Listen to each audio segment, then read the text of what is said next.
Well, kia ora and welcome to Uncovering Authenticity. I am your host, Monique Bradley, and today I am talking with a man who knows more about me than I know about myself, and this is super exciting. He is immense and amazing and educational and really cares about well-being. This is Steve Bowers, chiropractor. Woo! Thanks for having me. Look, here's the thing. There's a bit of a challenge here because you know me probably better than I know myself, really. What is that like, getting into people's lives, getting all up in their business? That's a big job. That's a big question to start with. It is, but it's sort of just part of the job as well. If you really want to figure out how to improve someone's health and well-being, then you've got to dig into, take off that top layer and dig into a little bit more. What's really going on? Yeah, for sure. What's really going on? So how did that start for you? Why did you become a chiropractor? I found that going through school, trying to figure out what I was just wanting to do, didn't really know, kind of like science, kind of like maths, was like, oh, maybe I'll do a science degree, and went to an open day at the Chiropractic College, which was 15 minutes down the road from where I grew up, and I was kind of like, oh, that's easy. I'll just go see what's going on. Go where it's easy, right? Yeah. Exactly. The path of least resistance, and showed up, and there was a chiropractor talking about what it was. I'd never been to a chiropractor, didn't really know anything about it, and until then had never really had that spark or that light bulb moment, and then was at this open day and was like, wow, okay, let's do it. Jumped into the course at AUT, did the first year, was still kind of like, okay, if I want to change, I can just cross-credit my science degree and do something else, but haven't looked back. Wow. So how long ago was that? That was 2011 was my first year, 5 years of uni, 4 years at the Chiropractic College, and then graduated 2015. Wow. Wow, that's a lot of study. It's a long study. time. I'm just thinking my degree, theatre and film, no doctorate yet, but I did, I think, 3.5 years, and I did half a year at film and TV school. And now I'm back doing my master's, which is 18 months, but I am going on to do a PhD as well, which I think is another 4 years. Why is it that we get spurred on by this education, and now you're in an educational role at the Chiropractic College as well? Why is education important for you? Because you're changing people's lives, not just your clients, but students' lives. And I think education comes quite naturally in terms of when I've got clients in, certain issues going on. I think it's so important to change the way that they're change their lifestyle and the way that they are repetitively doing things, or, whatever it is that's causing stress or disease in their system. And so I've sort of always been doing that as a chiropractor. And then when it came down to going back and actually teaching at the uni that I went to, it sort of just came quite naturally. That's what I've noticed working with you as well. You're so good for someone like me who is an A-type personality, borders 24/7 on the edge of deeply anxious, and any time I have an ache or pain, of course I Dr. Google it. But you've been so good for me because of that way that you educate during the sessions. The first question, just to qualify that I'm not going crazy, is do you do that with everyone? Yes, absolutely. Oh, thank goodness. Excellent. Part of the process. And I think it does put a lot of people at ease when, I've come across all these issues before. I've been in practice 19 years now. So we're coming up to the point where I've pretty much seen most things there are to see. I'm not sure if that's a good or a bad thing, but yes, yeah. It's kind just of at part that of the point. job. Yeah, absolutely. And when you get to that point, there's no freak out about, oh my gosh, I've no idea what's going on with this person. It could be really, really bad. Even if it is potentially really, really bad, it just comes naturally to ask a few questions and not overact at this situation, and then point you in the right direction, whether you need to be referred on to somebody else, whether I can help with whatever's going on, and do it in a way that keeps the person nice and calm, and they know exactly what's going on. And, if it is a severe situation, we give them all the information, but in a way that you go, okay, I know what my next step is. I know how to process it. I know what I need to do. Yeah. And that makes all the difference, I think. I think so too. Yeah. And it's about, building that safe space, that safe relationship, I think, with your clients.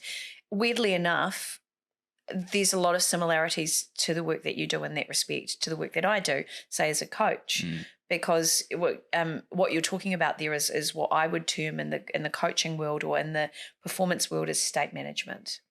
So being able to hold a state of grace and of calm when you're working with somebody else who might be in quite a place of pain is so important.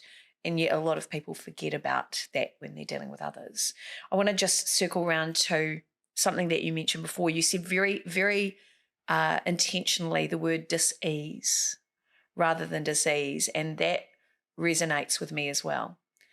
In my coaching work, coming back to this, and there's a reason I'm asking you all this, I talk often with people who are struggling with confidence. And I will tell them your neurology affects your physiology. And we've had these conversations in session. Tell me about, particularly for people who are hesitant when it comes to chiropractic or who have heard stuff or seen videos and articles and things. I love it. I think it's brilliant. Talk to me about how the process of chiropractic works, just in a Monique way that I can understand, because then if you can talk to me about it, then anybody else can understand it too. Yeah, absolutely. So one of the most sort of basic ways we use to explain what's actually happening in the body and how chiropractic works and where that word dis-ease comes into play is it's called the safety pin cycle. Ooh, and so we've got your brain and your body, and it's connected by basically messages that are going from the brain down the spinal cord out to through the nerves to the rest of the body, and then the same thing back from the rest of the body up the nerves, up the spinal cord to the brain. And that process goes up and down 50 times a second, and that's how the brain controls and coordinates all of the functions of the body. And so if you imagine a safety pin, when it's closed, there's ease within the system. Those messages are communicating and getting through the system freely and going from the brain to the body, and then from the body to the brain, and the brain's processing that information properly, and then it's controlling and coordinating all the functions of the body efficiently. When you open up that safety pin and the signals or the messages aren't getting up clearly from the body to the rest of the brain can't process that information as well as it should. Wow. And then we get dis-ease in the system where incorrect or just not the most efficient signals are being sent out by the brain, and it affects how all the organs, all the muscles, all the glands, everything in the body functions. So while the adjustments are felt physically when you, and everybody knows you crack backs, you do, that's how the consumer, the everyday Joe Blogs on the street, that's how we perceive chiropractic. Yep. It's more about the electricity and those circuits. And that can affect, can that, and this is a contentious question, I don't know if you're allowed to answer this because of advertising standards and broadcasting and health and wellbeing and all that sort of thing, but can that affect or trigger the manifestation of diseases in the body? Is that how it works? Or is it more about, do you focus more on the muscles, the skeletal side, the structural? Yeah. As part of that, rather than somebody who may end up with cancer or something like that? Yeah. So the adjustment, when we find an area in the spine that's not moving and functioning as well as it should be, and this can come from physical trauma, it can come from, mental stress. The first thing we do when we get stressed out is, we go into that defensive posture, and that affects the movement of the spine. So the adjustment is really restoring that connection from the brain to the rest of the body. And when we do that, it allows the brain to process that information accordingly, and it just sort of levels up the body to allow it to heal and function the way that it's designed to, the way that it should. Wow. It's like, there's another little analogy, driving a car with the handbrake on. If you've got dysfunction in the spine and the nerve system's not functioning at 100%, it's like the brain's trying to drive the body with the handbrake on. You'll still move forward, things will still happen. But when we adjust the spine and bring it back into ease, that basically takes the handbrake off, allows the body to just move and function and heal the way that it's designed to. That's just incredible. Incredible. So I've had and I talk about this because this podcast is about authenticity and real conversations. I've talked about the fact that I've had an eating disorder. I'm very upfront about that. And I know that that's impacted my well-being over the years. I had a lot of problems with connective tissues and I lost a lot of my muscle because my body basically ate it. And I've had a lot of pain over the years, and you know my spine better than I do. You know what's going on.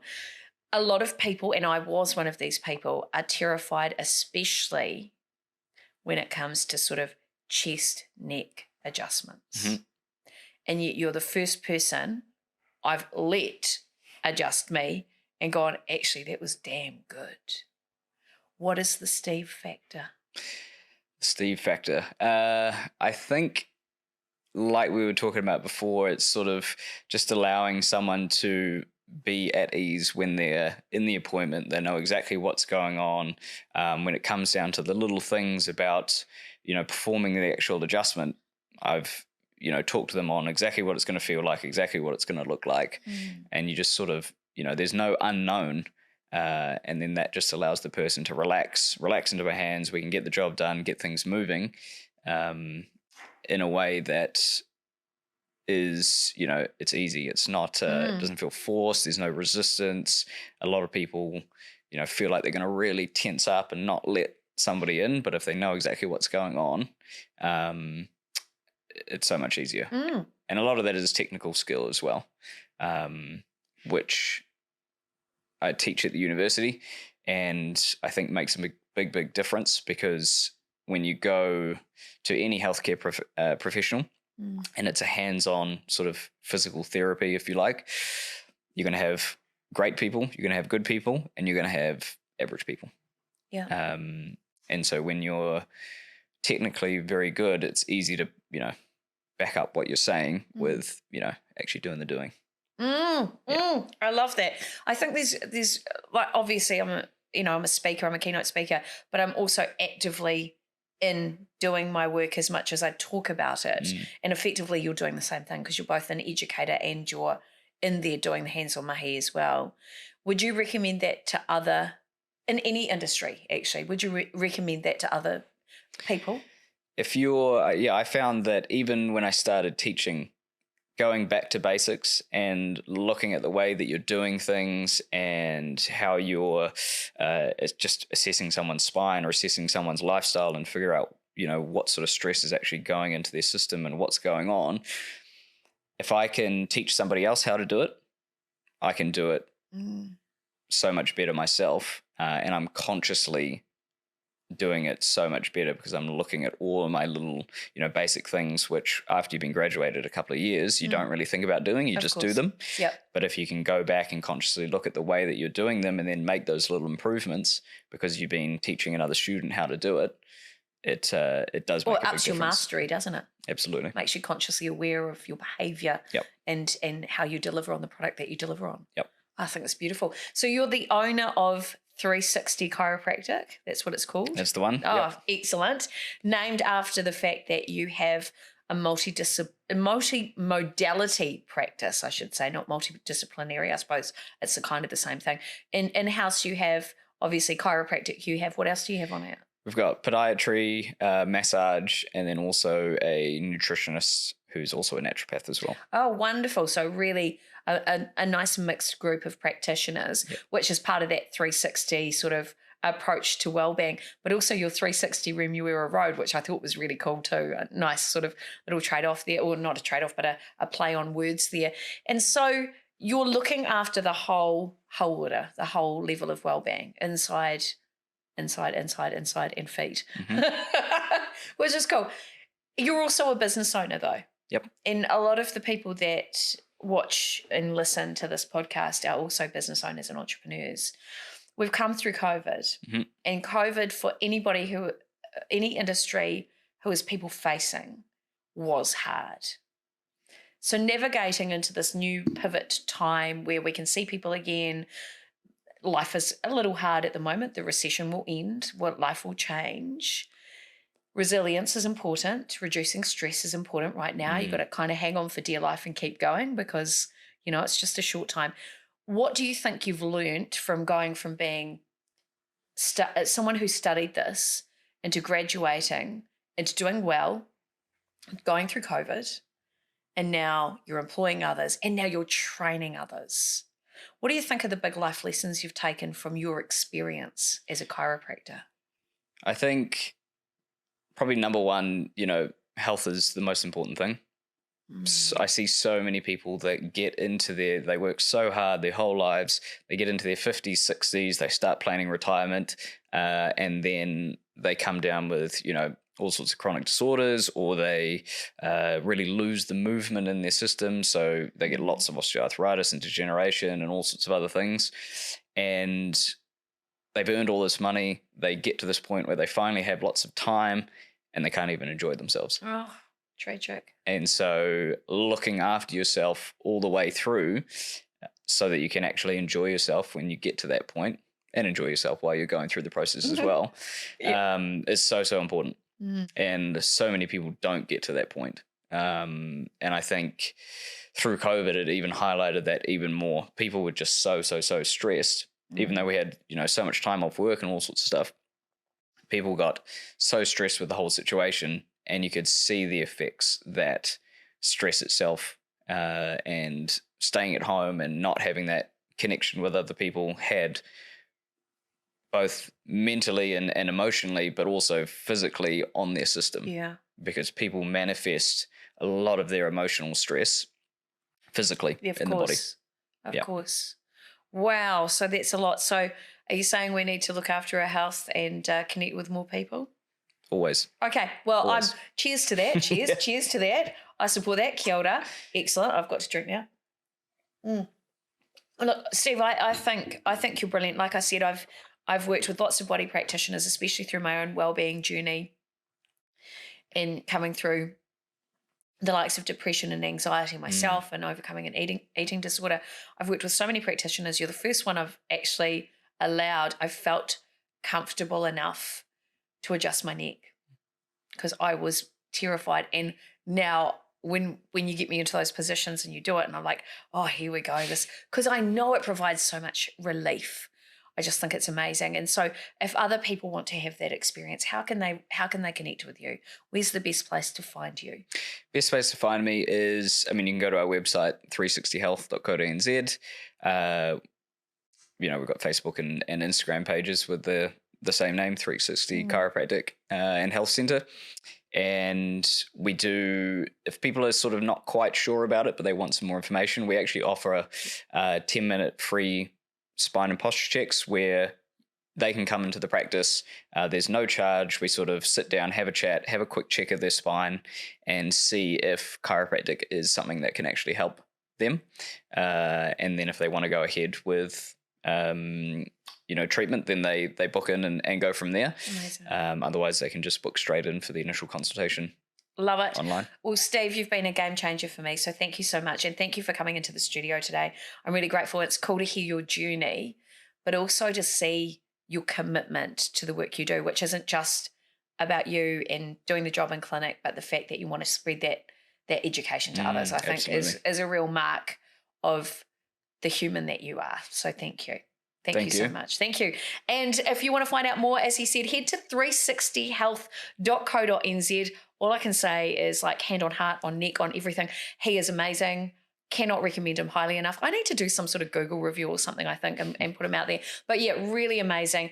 If I can go with all of the stresses and anxieties and fears that I've had and feel a million times better, maybe it's your opportunity to go to.